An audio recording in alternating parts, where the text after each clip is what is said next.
Bienvenue à tous et à toutes. Je suis Amélie et j'anime le podcast L'élan pour découvrir les parcours de femmes qui ont réussi à s'élancer et trouver leur voie. Des femmes ordinaires, salariées, entrepreneurs, passionnées, courageuses, indépendantes.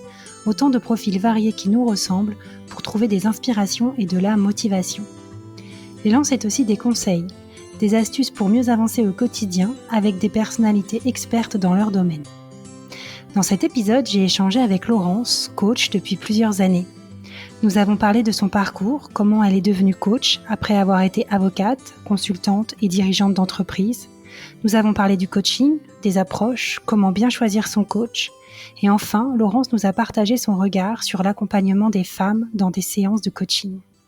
Je ne vous en dis pas plus et vous laisse avec ce nouvel épisode. Bonne écoute. Bonjour Laurence. Bonjour. Je suis ravie de vous recevoir pour ce nouvel épisode du podcast. Vous êtes coach depuis plusieurs années, mais ce n'est pas votre premier métier. On va revenir plus longuement sur votre expérience de coach. Qu'est-ce que le coaching? Tout d'abord, quels sont les bénéfices du coaching? Mais avant tout cela, est-ce que vous pouvez tout d'abord vous présenter et raconter votre parcours jusqu'ici?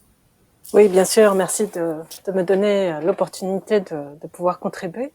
Moi, j'ai 53 ans. Je vis à Nantes depuis environ 5 ans. Et mon parcours, ça a été un parcours assez, on va dire atypique, assez mouvant, puisque d'abord j'ai grandi au Mexique, un petit bout aux États-Unis aussi, mais j'ai vécu 17 ans là-bas, toute mon enfance, toute mon adolescence. Et donc, ça m'a donné un ancrage un tout petit peu différent, on va dire pas complètement franco-français, et en tout cas d'autres couleurs de verre aux lunettes que je porte et à travers lesquelles je vois le monde. Moi, je suis rentrée en France à l'âge de 17 ans pour passer mon bac et puis faire mes études. Pour exister aux yeux de mon père, j'ai choisi de suivre ce qu'il souhaitait et de faire du droit. Je suis devenue avocat d'affaires. J'ai exercé pendant 7 ans en tant qu'avocat. Et puis, alors que je devais devenir associée du cabinet dans lequel j'étais très clairement en contradiction aussi avec moi-même. J'avais démarré un travail de psychanalyse, mon père était décédé. Et en fait, je me suis rendu compte que j'avais fait ça plus pour lui que pour moi. Et je me suis donné une première permission de ma vie qui était de quitter ce métier, de quitter le cabinet, le barreau. J'ai aussi quitté pas mal d'autres sécurités dans ma vie. Disons que j'ai fait exploser toutes les structures qui étaient autour de moi. Je me suis séparée de mon mari. Donc c'était un grand moment de remise en question personnelle et professionnelle, à la suite duquel j'ai eu la chance d'accompagner en conseil en organisation, en stratégie, 2 frères qui étaient à la tête d'un groupe de haute joaillerie suisse. J'ai travaillé pour eux pendant 3 ans à la remise à plat de toute leur activité.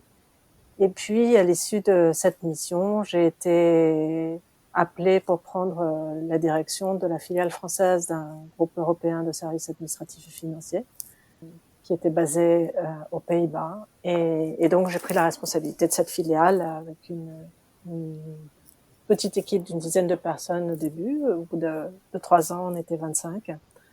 Avec la responsabilité opérationnelle d'une BU, comme on dit, et de tous ces aspects humains, économiques, de développement.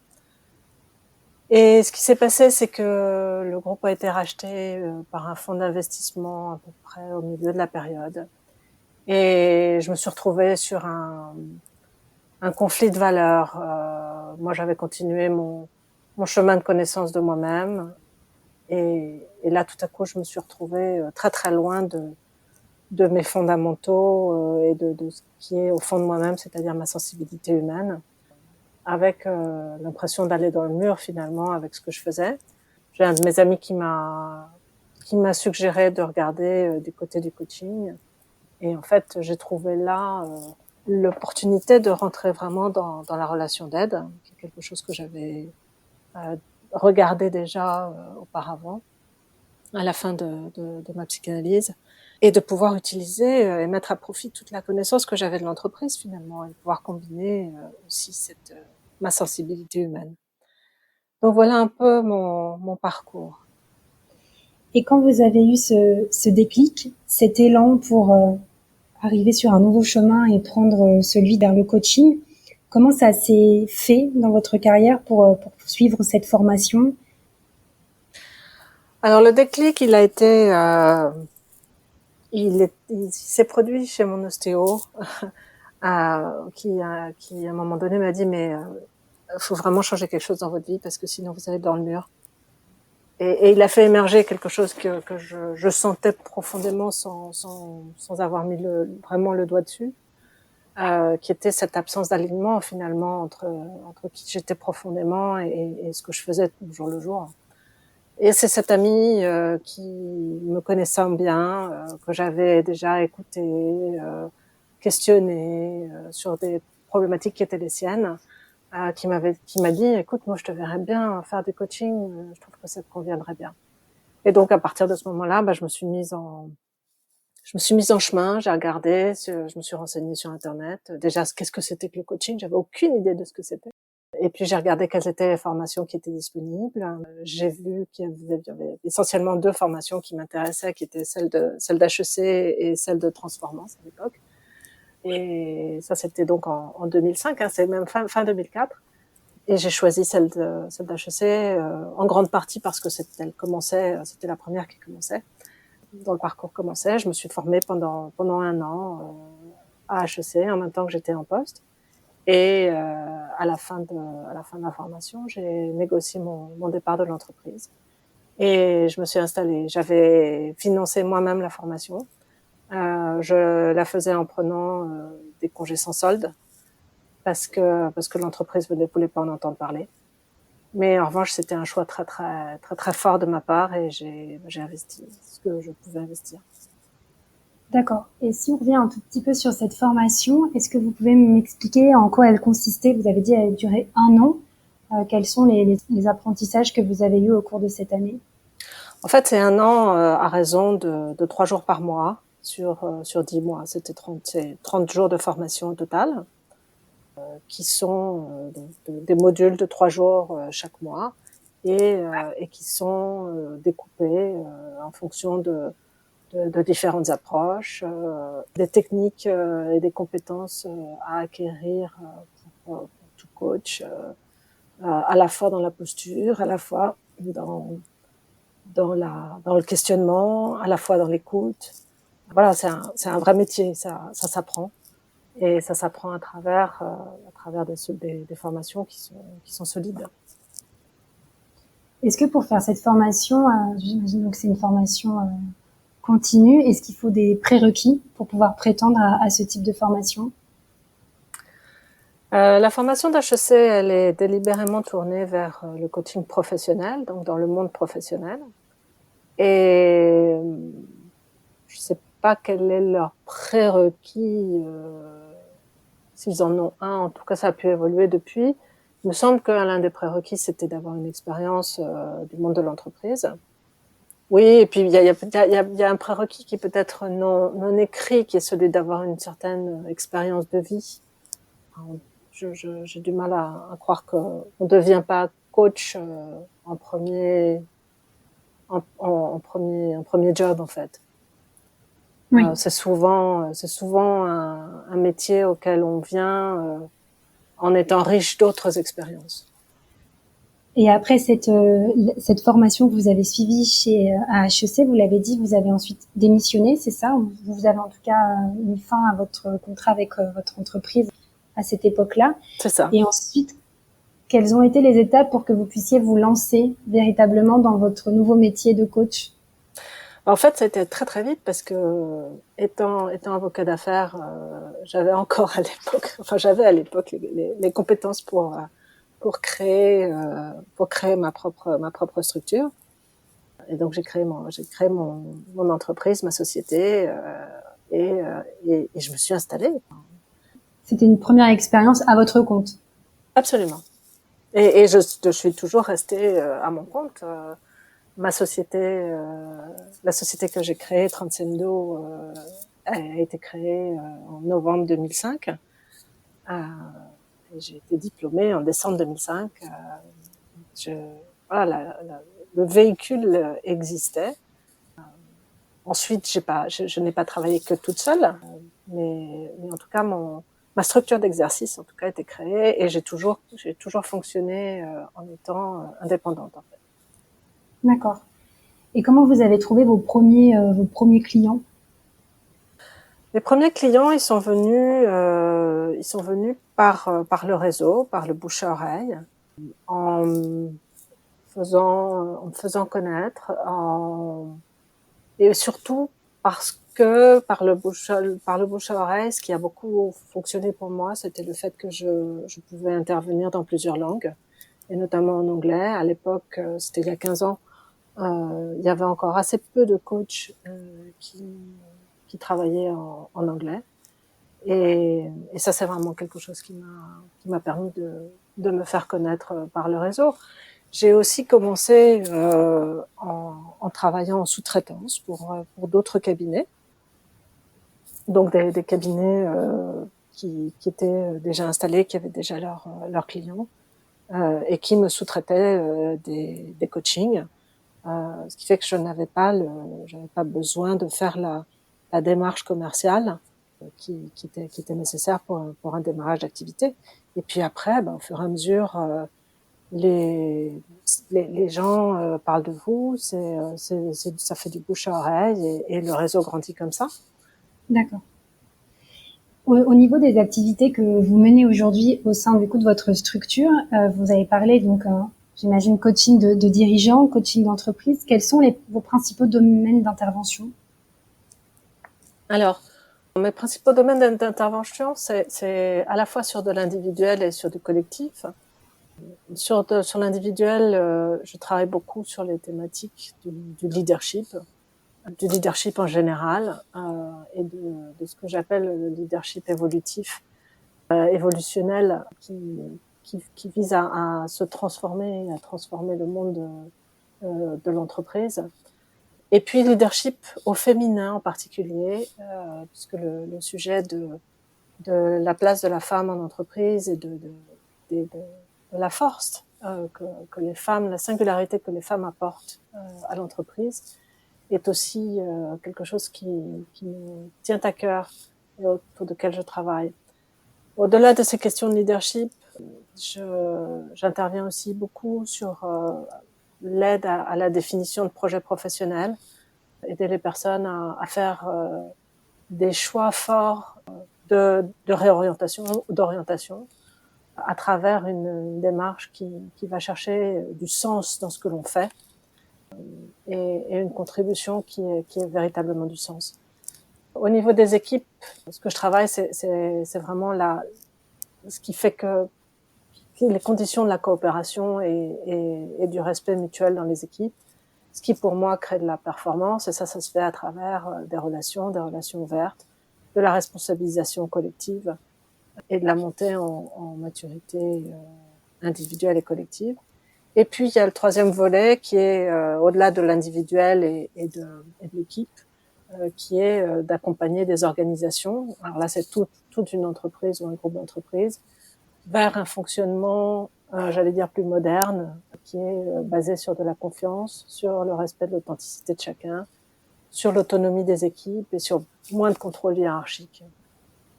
J'aimerais maintenant justement poser quelques questions sur le coaching individuel, puisqu'on a tous été à un moment donné dans une phase de notre vie où on se pose des questions. On a cette phase de questionnement où on a aussi ce sentiment de se sentir accompagné. Mm-hmm. Si on devait reprendre un peu les bases, comment vous définiriez le coaching? Alors le coaching, c'est l'accompagnement d'une personne ou d'un collectif sur des objectifs de changement qui sont fixés par cette personne ou ce collectif. Donc c'est moi, client, qui me fixe des objectifs de changement, qui est la volonté de changer. Et l'accompagnement qui se fait, il vise à créer les conditions pour que le client trouve ses propres solutions. C'est-à-dire que moi, en tant que coach, je n'ai pas de volonté particulière pour mon client. C'est lui qui définit ses objectifs de changement. Et je suis fondamentalement convaincue que mon client sait quelles sont ses propres solutions. Il les voit peut-être pas forcément, mais mon rôle, c'est de l'aider à comprendre quels sont les mécanismes qui l'empêchent de voir ses solutions, et de l'aider à imaginer de nouvelles solutions. Donc je sais pas à la place de mon client. Et ça, c'est vraiment pour moi ce qui est dans le fondamental de la posture du coach, c'est que c'est le client qui sait. Et d'ailleurs, c'est le client qui fait, je fais pas à sa place. D'accord. Comment on arrive à bien identifier quelle est la bonne méthode d'accompagnement pour la personne? Parce il existe le coaching, le mentoring, le tutorat, après il existe même des thérapies. Est-ce que vous auriez un conseil pour bien guider les personnes vers le coaching et pour savoir que c'est le bon moyen pour elles pour se développer et pour être accompagnées? Alors, déjà, on peut faire de la différence entre ce qui est de l'ordre du coaching et ce qui est de l'ordre de la thérapie. La thérapie, elle vise à soigner des blessures en allant toucher la blessure, identifier la blessure et en faisant un travail directement sur cette blessure. Le coaching, il n'est pas de cet ordre-là. Il peut nous arriver d'identifier les blessures, de les voir, mais notre rôle, c'est pas de travailler dessus. Notre rôle, c'est d'aider la personne et l'adulte qu'on a en face de nous à trouver des ressources pour faire avec cette blessure. Et il se trouve que souvent, quand on regarde la blessure et que cette blessure, elle appartient souvent à l'enfance, au détour de la blessure, la personne se dit, mais finalement, aujourd'hui, j'ai le choix d'être quelqu'un de différent que cet enfant blessé. Et ce choix que fait l'adulte, c'est vraiment un choix de coaching. Et souvent, ça diminue sa blessure. Mais disons que ça peut avoir un effet résolutif, j'allais dire, qui vient de surcroît, mais c'est absolument pas ce que l'on cherche, c'est pas là-dessus que l'on travaille. Et notre objectif, c'est vraiment de donner à la personne adulte qu'on a en face de nous, lui redonner les moyens de se mettre en mouvement et de bouger et de faire des choix conscients. D'accord. Et donc, vous l'avez dit, vous avez différents domaines d'intervention, différentes activités pour les individus, pour les équipes, pour le coaching organisationnel, donc pour les entreprises. Mm-hmm. Pour des personnes qui recherchent justement du coaching individuel, je ne sais pas si d'ailleurs c'est beaucoup de vos clients qui font cette démarche individuelle pour vous contacter, pour leurs propres besoins d'accompagnement. Mais quels sont les conseils pour choisir un bon coach? Parce que, donc vous l'avez dit, vous avez suivi cette formation d'HEC. Aujourd'hui, beaucoup se proclament coach sans forcément avoir une formation. Mais comment on fait pour justement arriver à trouver la bonne personne? Alors, c'est une très très bonne question. Cette question du choix du coach. La relation de coaching, c'est une relation de confiance. Donc, évidemment, à la base de toute relation de confiance, il y a cette alchimie particulière qui va se créer entre deux personnes. Et donc, le feeling finalement qui passe entre les deux. Après, au-delà de ce feeling, ou même avant d'en arriver à ce contact qui crée le feeling, il y a plusieurs choses qu'on peut regarder. On peut regarder effectivement quelle est la formation que la personne a suivie. Est-ce que elle a fait une formation de 3 jours, ou est-ce que elle a une formation qui est reconnue sur le marché et qui est une formation longue, suffisamment longue. Ensuite, il y a à regarder aussi, est-ce que la personne continue à se former? Et sur quoi est-ce qu'elle continue à se former? Il suffit pas juste d'avoir fait une formation à un moment donné dans sa vie. On a besoin de sans arrêt remettre notre propre matériau de travail sur le métier. On travaille à partir de qui nous sommes dans cette relation d'aide. Donc notre matériau, c'est nous-mêmes et on a besoin de continuer à travailler. Un autre espace de travail sur soi, c'est est-ce que mon coach est supervisé? Dans quel cadre il est supervisé? C'est une profession qui demande à ce que on ait l'humilité de remettre en question ses pratiques et de les remettre en question face à un autre professionnel en supervision individuelle, ou alors avec un groupe en supervision collective, où chacun va venir raconter une difficulté qu'il rencontre sur une de ses situations professionnelles, sur un de ses accompagnements, et dire ben voilà, là avec ce client, ben, j'ai rencontré tel problème ou je me pose telle question, voilà ce que j'ai fait. Qu'est-ce que vous voyez que moi je ne vois pas? Et cette vision que les autres apportent à la difficulté professionnelle que l'on rencontre, elle fait vraiment partie de l'hygiène du coach et elle est indispensable. Donc, premièrement, formation. Deuxièmement, est-ce que le coach est supervisé? Troisièmement, quel est le travail sur lui-même que le coach a fait? Et ça, c'est vraiment quelque chose d'important. On est vraiment sur des sujets, sur un matériau qui est extrêmement sensible parce que on touche aux émotions, parce que on touche à la projection des personnes. Et si le coach n'a pas fait un minimum de travail sur lui-même pour être conscient de ses propres mécanismes, pour ne pas les balancer sur le client, ne pas les projeter sur le client, pour pouvoir être vraiment à la bonne place, à la juste distance qui permette au client de trouver sa propre solution. Enfin, ce travail sur soi, il est vraiment, vraiment indispensable. Donc ça, c'est une autre question qu'on peut poser. Et puis une dernière question qui me vient à l'esprit, c'est est-ce que le coach est accrédité par une des grandes associations professionnelles de coaching? Aujourd'hui, en France, il en existe 3 majeures, qui sont la Société française de coaching, la SF Coach, à laquelle j'appartiens, l'ICF et le MCC. Et ces trois associations professionnelles donnent une accréditation avec des formalités différentes, mais en tout cas, cette accréditation, elle justifie du professionnalisme du coach qui est accrédité. Et ça, ça peut aussi être un gage de professionnalisme de la personne que l'on a en face de soi. D'accord. Donc formation, supervision, travail sur soi, accréditation, ça c'est des grands piliers. Et puis à la fin, c'est comme je vous le disais, c'est une relation humaine, donc de confiance, donc de feeling. Et c'est important que la personne se fasse confiance et qu'elle écoute son intuition. Moi, je dis toujours à mes clients, à la fin d'une rencontre, d'un rendez-vous de découverte, je leur dis écoutez, regardez, vous allez rencontrer plusieurs coachs. Regardez avec lequel vous allez vous sentir suffisamment en confort et en sécurité pour pouvoir vous dévoiler plus que vous ne pensez le faire. Et lequel va à la fois vous allez pouvoir à la fois vous sentir rassuré et aussi vous sentir challengé parce que le but c'est pas de faire de la papouille, mais aussi de pouvoir confronter, challenger, amener la personne à aller un peu plus loin.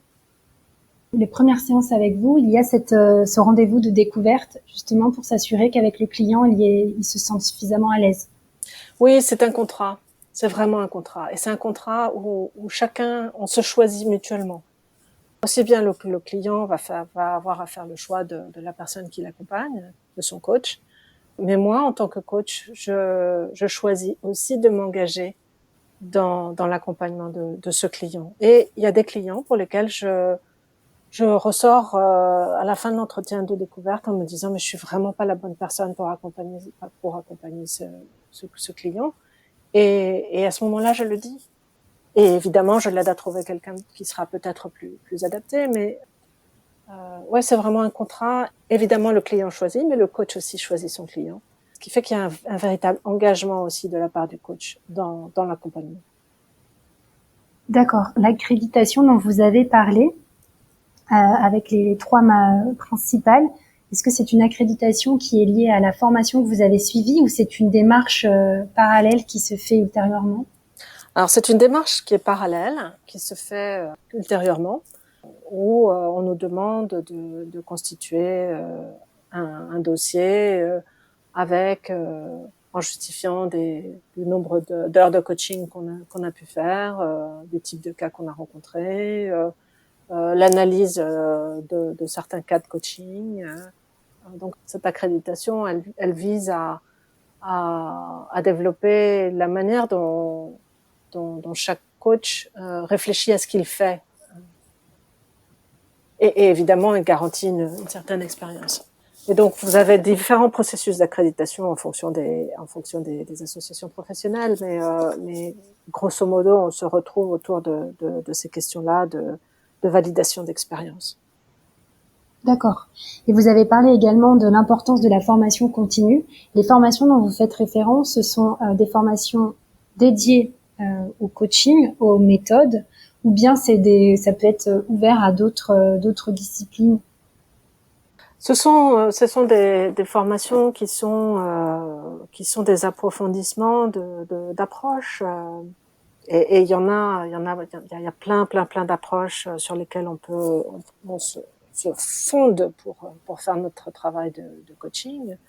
Moi, je sais que dans mon approche et dans mon travail, l'approche de l'élément humain de Will Schutz est quelque chose qui est dans l'ADN de mon accompagnement et dans toute la structuration de ce que je fais professionnellement. Et évidemment, je me suis formée à l'approche. Je me suis fait certifier en 2011 à l'approche de l'élément humain. Et par exemple, je continue dans ce cadre-là à participer à des ateliers. Je me fais superviser en élément humain. Je participe aux échanges, au partage de pratiques annuels de la communauté internationale. Et je participe aussi à tous les groupes de rencontres et de paroles, les encounters, qui sont organisés pour continuer à travailler et à creuser finalement la compréhension et le vécu de cette approche. Et puis je me suis formée à plein d'autres approches. Je me suis formée à l'appréciative inquiry, je me suis formée à l'analyse transactionnelle, je me suis formée au MBTI, à certaines approches typologiques, au Lumina. Enfin bon, je suis en permanence en train d'ajouter des grilles de lecture et des outils finalement et des approches de compréhension qui peuvent aider mes clients, qui peuvent apporter un regard différent à la problématique de mon client. Et ce faisant, à chaque fois, je travaille sur moi parce que la formation, quand on la fait, on l'applique à soi-même. Donc ça me permet de continuer à avancer aussi. Très bien. Si je reviens maintenant sur une séance typique de coaching, je ne sais pas d'ailleurs il existe une séance typique, mais globalement, combien de temps ça dure? Alors une séance type de coaching avec moi, ça dure 1h30, 2 heures. Souvent c'est 2 heures. La séance type, c'est vous arrivez avec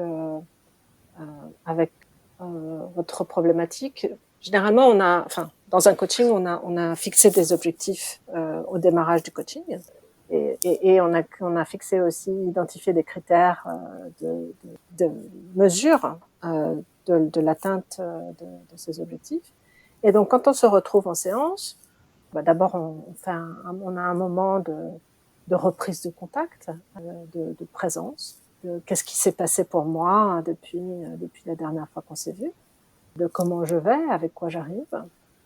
Et puis j'invite la personne à me dire sur quoi elle veut travailler, quels sont les objectifs qu'elle a pour cette séance, qui évidemment vont venir travailler et creuser les objectifs du coaching qu'on a fixé. Et donc souvent on part d'une situation concrète. Voilà, il s'est passé ça. Et donc moi je vais aider la personne à comprendre exactement ce qui s'est passé, quels ont été ses comportements, ce qu'elle a ressenti, la faire travailler sur ses ressentis à la fois corporels et sur l'aspect émotionnel de la situation qu'elle a vécue, pour l'aider à comprendre à quoi ça la renvoie, à quoi c'est relié, et quel est finalement le dialogue intérieur qu'elle peut avoir là-dessus. Quels sont les choix, conscients ou inconscients, qu'elle a fait, en quoi quels sont les bénéfices que ça a pu, secondaires, conscients ou inconscients, que ces choix ont pu lui amener, quelles sont les peurs peut-être qui sont réveillées par la situation. Et donc c'est tout un travail de descente en conscience par rapport à la situation concrète qu'apporte la personne. Et à partir de là, on commence à reconstruire, voilà, comment est-ce qu'on pourrait faire différemment. C'est aussi la prise en compte de l'environnement. Qu'est-ce qu'on s'imagine qui se passe pour l'autre dans la situation? Quel est le dialogue que l'autre peut se faire? Donc, on prend en compte à la fois non seulement la personne que j'ai en face de moi, mais aussi tous les éléments du système dans lequel la situation a pu se vivre, pour avoir une vision finalement à plusieurs facettes de la situation. Généralement, quand je vis une situation, un conflit, j'ai ce que je vois de ma fenêtre avec mes propres œillères. Et donc le travail du coach, ça va être d'aider à sortir de cette fenêtre, à aller regarder la situation au travers d'autres fenêtres, d'enlever les œillères et d'être davantage, d'avoir une conscience accrue finalement de ce qui a pu se passer dans la situation. La conscience aussi de la contribution de la personne à ce qui s'est passé. Et à partir du moment où je comprends que la situation que j'ai vécue, j'en suis contributeur, alors en prenant réintégrant cette responsabilité-là, je peux trouver des clés pour en sortir et pour faire différemment la prochaine fois. Donc voilà, la séance, elle se poursuit en exploration de solutions et de possibilités d'options différentes. Et on termine sur un plan d'action et sur, voilà, pour la prochaine fois, voilà ce que je vais mettre en place et voilà ce que je vais essayer. Et souvent, entre deux séances, je donne à mon client des travail d'observation de soi pour les aider à être encore plus toujours en conscience d'eux-mêmes. Le coaching, c'est vraiment un travail de conscience qui amène du changement à travers la conscience. Je ne peux changer que ce dont je suis conscient. Donc tout mon travail de coach, c'est d'aider mes clients à descendre en conscience d'eux-mêmes, à approfondir cette conscience d'eux-mêmes pour ensuite pouvoir faire d'autres choix dans ce qu'ils font. Combien de séances durent globalement pour un coaching? Un coaching, c'est souvent, alors ça dépend de la pratique de chacun, se trouve souvent entre 6 et 10 séances. Voilà, ça dépend de la problématique, ça dépend de l'ampleur des objectifs aussi. Mais voilà, grosso modo, en général, entre 6 et 10 séances. Et comment on sait, comment le client sait à la fin que son coaching il est terminé? C'est une bonne question. En fait, on a démarré le coaching en fixant des objectifs. Et en fixant des objectifs et des critères de mesure de ces objectifs. Donc, au fur et à mesure de l'évolution du parcours du coaching, on regarde comment est-ce que ces indicateurs bougent finalement. On a un tableau de bord et on se dit, tiens, où est-ce qu'on en est de ces indicateurs? Où est-ce qu'on en est de nos objectifs? Est-ce qu'on y est? Est-ce qu'on n'y est pas? Qu'est-ce qui manque pour, au bout du parcours, se dire, oui, voilà, on est arrivé à l'endroit où on pensait vouloir arriver. Ou pas, et il manque peut-être encore ceci ou cela. Et souvent, de toute façon, le travail continue. Même une fois le coaching terminé, le travail continue à se faire parce que la personne a intériorisé son coach finalement. Et les indicateurs dont vous parlez, ils sont conjointement identifiés entre le coach et le client, uniquement Oui, par tout le à fait. client? Ok. Oui, ils sont identifiés conjointement. Souvent, c'est compliqué à identifier parce que on est sur des matières qui sont subjectives. Quand j'ai quelqu'un qui vient me voir en me disant, voilà, je voudrais avoir plus confiance en moi, ok, ça peut être un objectif de travailler sur la confiance en soi, mais à quoi on va le voir? Quels vont être nos indicateurs? À quoi on va le voir que j'ai davantage confiance en moi? Ça veut dire que je ne vais pas davantage prendre la parole en réunion, je vais davantage dire ce que je pense, je vais davantage dire non, je vais davantage prendre des initiatives. Et tous ces indicateurs, tout ce travail-là, il est fait pendant cette première séance, c'est ça? Oui, c'est ça. C'est ça, dans cette séance de découverte. Alors ça, c'est dans le cas auquel vous pensez qui est, moi particulier, je viens voir un coach pour travailler sur mes problématiques. Lorsqu'on est dans le cadre d'un coaching professionnel qui est pris en charge et proposé ou pris en charge par l'entreprise, cette définition des objectifs et des critères de mesure, elle se fait conjointement avec l'entreprise en tripartite, soit avec le N+1, soit avec la personne chargée des RH. Mais en tout cas, c'est une relation à trois avec le coach, l'entreprise et le coaché. Et en quoi ça c'est différent?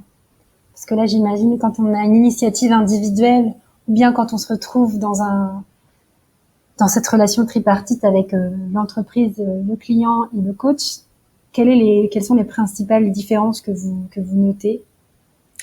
Déjà, la différence lorsqu'on est dans le cadre du coaching en entreprise, c'est que l'entreprise est partie prenante au coaching. Et donc le coach travaille à la fois pour l'entreprise et pour le coaché. Ce qui veut dire que le coaché, ça m'est arrivé d'avoir un coaché qui me disait, bah voilà, on m'a demandé de faire ce coaching, mais je vois vraiment pas pourquoi. Moi, j'aurais plutôt envie de travailler sur autre chose. Et lorsqu'on écoute l'entreprise voit des choses que la personne parfois ne voit pas, ou dont elle est pas consciente qu'il faudrait qu'elle travaille. Et donc, arriver à construire un contrat où l'entreprise apporte cette part de vision-là, et où la personne, bien entendu, est d'accord. Hein, il ne s'agit pas de forcer qui que ce soit. De toute façon, ça ne fonctionne pas. Mmh. Mais que la personne accepte de dire, ah bah oui, tiens, là, il y a tout un pan que je n'avais pas vu, qui est nécessaire à mon développement professionnel. Et ça, c'est ce que l'entreprise apporte. Lorsque l'entreprise offre un coaching à un salarié, c'est un cadeau qu'elle lui fait. C'est vraiment un cadeau. Et c'est parce qu'elle croit en la personne et en sa capacité à développer son potentiel. Et donc j'imagine que ce type de coaching, il n'est pas offert à n'importe qui dans l'entreprise. Qui sont justement ces profils à qui le coaching est donné? Alors, le coaching, il est offert de plus en plus à de plus en plus de personnes.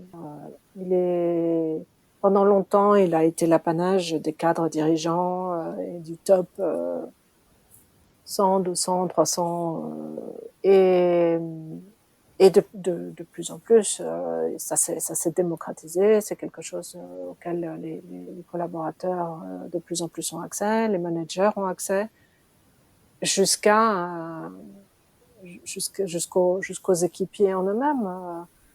Toutes les entreprises humanistes, entreprises dites libérées, et de ces nouvelles formes d'organisation qui sont basées sur la confiance et sur le respect des individus, elles ont toutes mis en place, la plupart ont mis en place des ressources de coaching pour permettre à toute personne qui en ressent le besoin ou l'envie d'être accompagnée en coaching, quelle que soit sa position dans la hiérarchie. D'accord. Et la dernière partie de notre interview, j'aimerais qu'on focalise sur le coaching des femmes, puisque vous l'avez dit, ça fait aussi partie d'une de vos casquettes, d'accompagner des femmes. Tout d'abord, est-ce qu'il existe ce coaching de femmes? Ça, c'est un vaste sujet. Il existe à la fois oui et à la fois non. Je crois vraiment qu'il n'y a pas de coaching de femmes en tant que tel. En revanche, quand on parle de coaching de femmes, on parle de coaching sur des thématiques que rencontrent plus particulièrement les femmes en entreprise. Il se trouve qu'il y a aussi certains hommes qui rencontrent les mêmes thématiques que les femmes en entreprise. Donc, mais c'est vrai qu'on a quand même cette image qui ressort et cette réalité que les femmes les sujets quand on coach des femmes, c'est souvent oser, autour de oser demander quelque chose, oser se sentir légitime, oser prendre sa place, oser se dire non.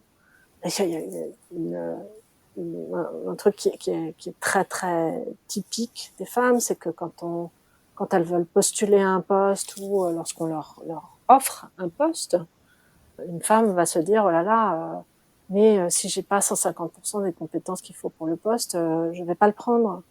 Un homme réfléchira pas de la même façon, il va se dire bon ok, je dois avoir 50% des compétences, le reste je vais les acquérir dans la première année, ça va le faire. Et donc ça, ce sont vraiment des choses qui sont très ancrées, très très ancestrales finalement dans le positionnement des femmes et la manière d'agir, sur lesquelles elles ont besoin de travailler pour sortir de certains carcans qui sont dans leur ADN, arrêter de s'excuser à tout bout de champ. Et puis il y a encore beaucoup des questions autour de leur équilibre de vie, de comment est-ce que j'arrive à lier à la fois une carrière professionnelle et ma vie de mère, ma vie familiale. J'aime pas parler d'équilibre pro perso parce que c'est pas une question d'équilibre, mais c'est finalement comment est-ce que je trouve la bonne alliance entre les deux dans quelque chose qui me va moi, qui me va bien en tant que femme, en dehors de tous les yaka faucons et c'est comme ça qu'il faudrait faire. C'est comment est-ce que chaque femme trouve sa solution finalement et le modèle qui lui va bien. Donc oui, il y a des vraies thématiques que rencontrent les femmes en entreprise. Encore une fois, certains hommes qui ont aussi la même difficulté à pouvoir se sentir légitime, à savoir prendre sa place, etc. Mais il se trouve que c'est quand même des thématiques que les femmes rencontrent davantage que les hommes, de par leur éducation, de par des siècles de culture en fait. Les thématiques seraient un petit peu différentes, et quoique pas forcément toujours, mais sinon l'approche, les méthodes utilisées restent les mêmes aussi bien pour les hommes que pour les femmes.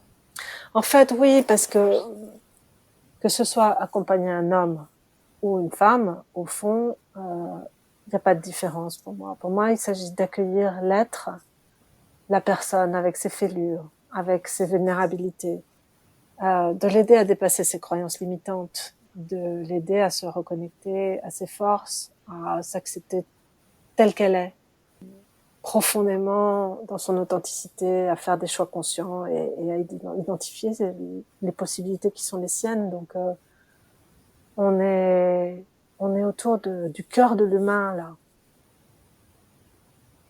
Et vous avez aussi travaillé sur des programmes de leadership.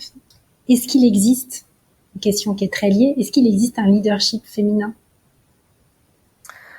En fait, je ne sais pas s'il existe un leadership féminin. En tout cas, pour moi, il y a un leadership authentique qui se développe, où les femmes doivent pouvoir être des leaders avec leurs qualités féminines et que ces qualités féminines soient acceptées et acceptables pour tout le monde.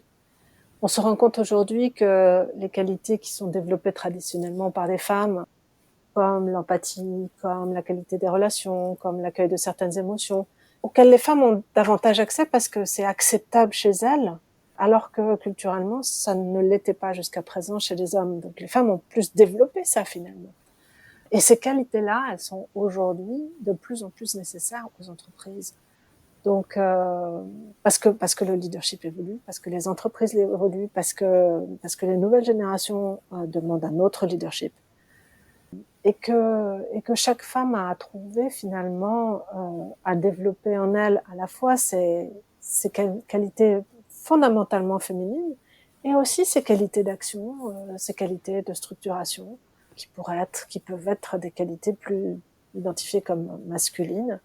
En tout cas, ces deux énergies-là, à la fois des énergies féminines et masculines que chacun peut développer et doit pouvoir développer pour être dans l'authenticité de qui il est Et c'est comme ça qu'on est un vrai leader finalement. C'est en étant au plus profond, au contact de qui l'on est profondément.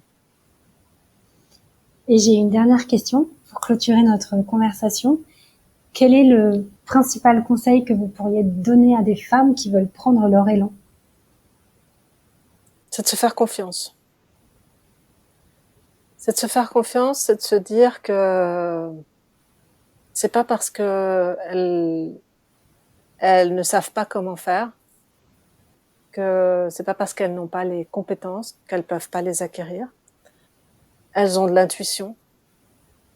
Elles ont des qualités relationnelles. Et il faut qu'elles se fassent confiance. Et puis qu'elles demandent de l'aide aussi.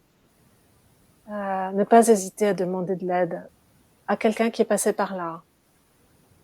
Il y a quelque chose de très fort chez les femmes, c'est ces groupes de femmes où elles peuvent parler, où elles peuvent échanger, elles peuvent partager des difficultés ou des questionnements. Donc c'est ne pas hésiter à s'appuyer sur les autres pour pouvoir avancer. Et vous savez, c'est Madeleine Albright, cette diplomate américaine, qui disait il y a une place particulière en enfer pour les femmes qui n'aident pas les autres femmes. Et je crois qu'on peut vraiment s'appuyer les unes sur les autres. Et ça, c'est vraiment quelque chose qui me paraît extrêmement important. Merci beaucoup, Laurence. Ce sera donc le mot de la fin. Merci à vous. Merci beaucoup. À bientôt. Au revoir. Merci d'avoir écouté ce nouvel épisode. Comme à mon habitude, je vous mets dans les notes quelques informations pour aller plus loin. Tout d'abord, la formation HEC que Laurence a suivie, le site de son entreprise Transcendo pour en savoir plus sur ses domaines d'intervention, les 3 accréditations de coaching dont la SF Coach, Société française de coaching où Laurence est accréditée, les approches et certifications que Laurence a citées, dont l'approche de l'élément humain de Will Schutz, qui est dans l'ADN de son accompagnement. Enfin, je vous joins également un article sur ma question sur le coaching féminin, où j'ai d'ailleurs découvert le nom de Laurence. J'espère que vous avez apprécié ce nouvel épisode. N'hésitez pas à partager et à mettre plein d'étoiles sur iTunes. À bientôt pour un nouvel épisode de l'Élan.